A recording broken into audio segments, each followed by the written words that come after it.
It's that time of the year again, everyone. As you can tell by my very shaky entrance, I've been hitting the eggnog extra hard to get into the holiday spirit.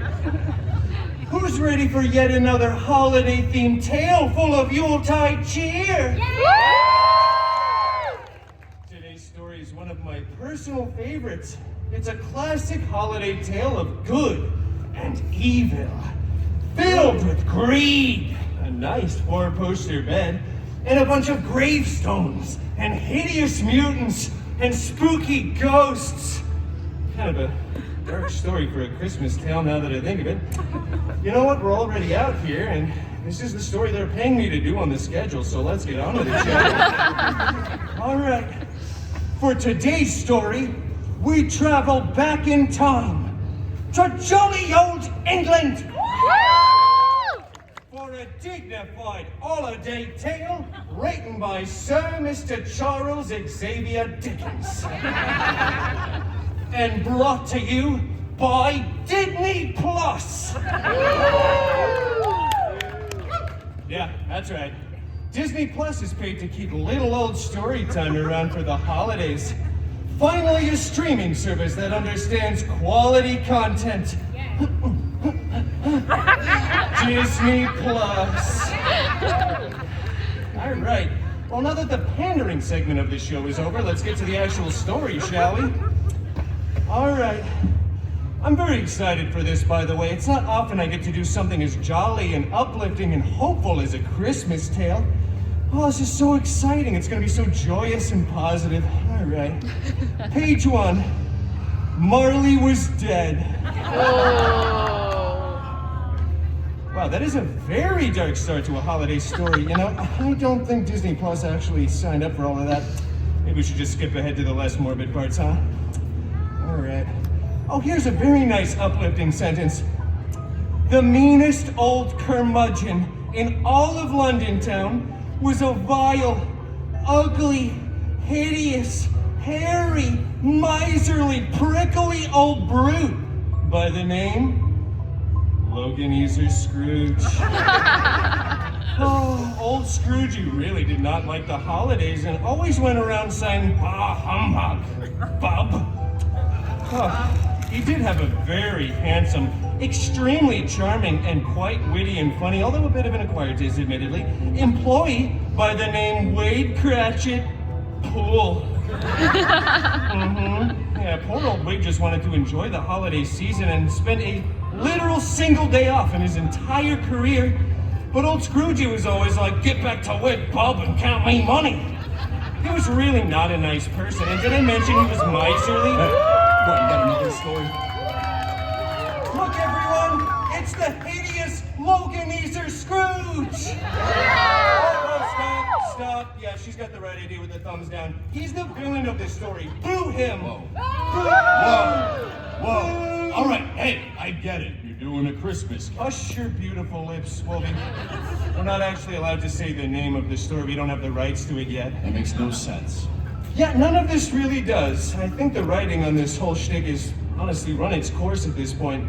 We were supposed to be like a limited time magic for the summer contract type of deal, but now we just won't go away.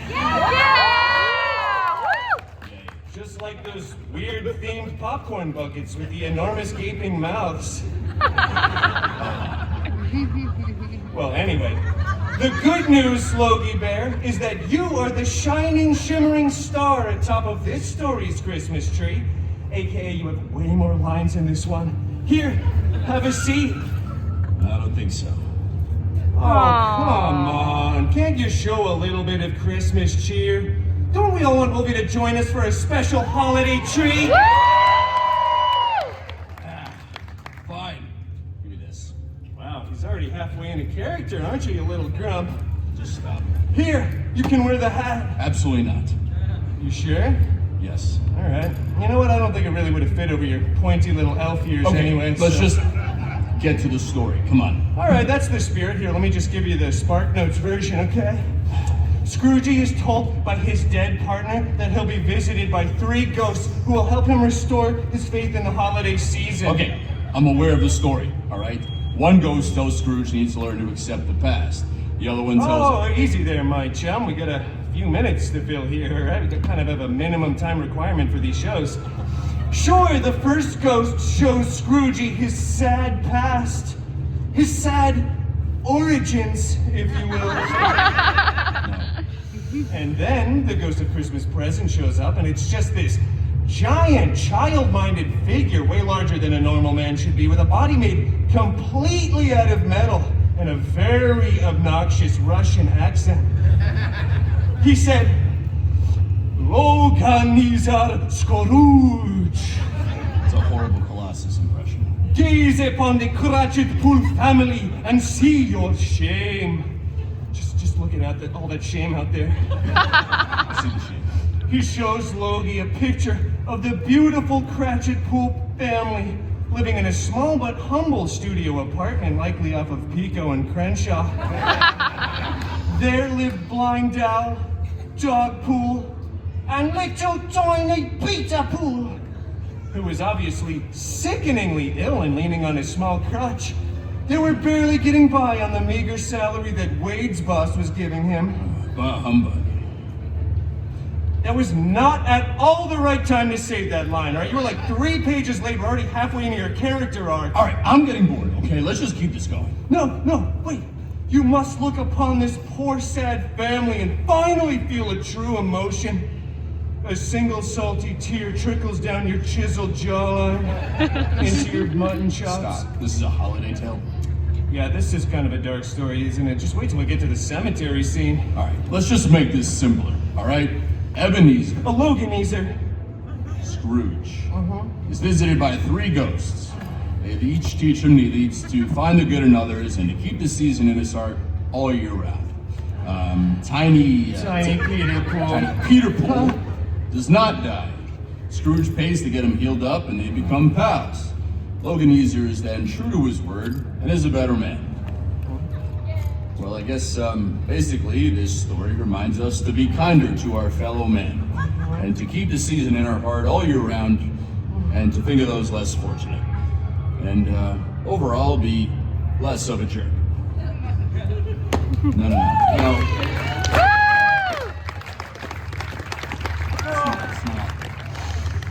Oh, not a dry eye in the audience. Now I'm the one with the single tear running down my face. A movie! Let's not get carried away.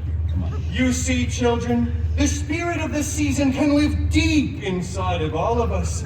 Even an old, and I really do mean old, miserly, furry, ugly. Watch it.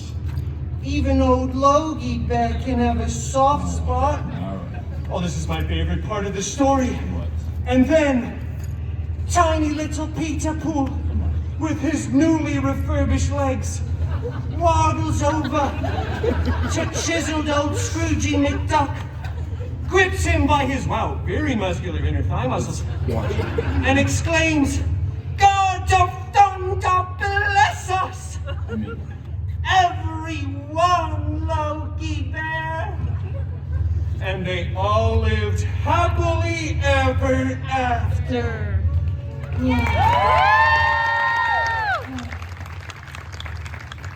Especially because this story has been rehashed and merchandised dozens of times over the years. It's what we like to call in the business easy money. Great. So that's it? I don't know. You think we got time for one little carol? I told you no singing. What about a couple bars of "Oh, come, all ye faithful"? Nope. All right, wow. Scrooge's blood sugar is apparently alarmingly low. Maybe we should get you some hot cocoa with some marshmallows and some delicious chocolate chip cookies home over. You like that, Sam? All right. Well, thank you all for coming. And an even bigger thanks, no offense, to Disney Plus. Happy holidays, everyone. Wolfie. Bah humbug. Wolfie. Just kidding. Happy holidays, everybody. Duh. He does care. I don't. He does. I do not. All right, like the window, Pinder. Just think, this story wouldn't have happened. None of us would be here if it wasn't for Disney Plus. Why do you keep saying We this? sure do. We sure do. You keep saying this. Oh, you just said Disney Plus too. Now you get a fatter paycheck, my chum. Well, I almost risked my life high-fiving you earlier. You saw that, right? Come on, Wolfie. Silly boy, he loves taking pictures with his fans. Join me, will you? You're really softening up in your old age, my chum. Yeah. Oh, by the way, I didn't mention this earlier, but the ghost of Days of Christmas, Days of Future Past was actually Johnny Storm. I just didn't repeat anything he said. It was full of vulgarities. He said things like,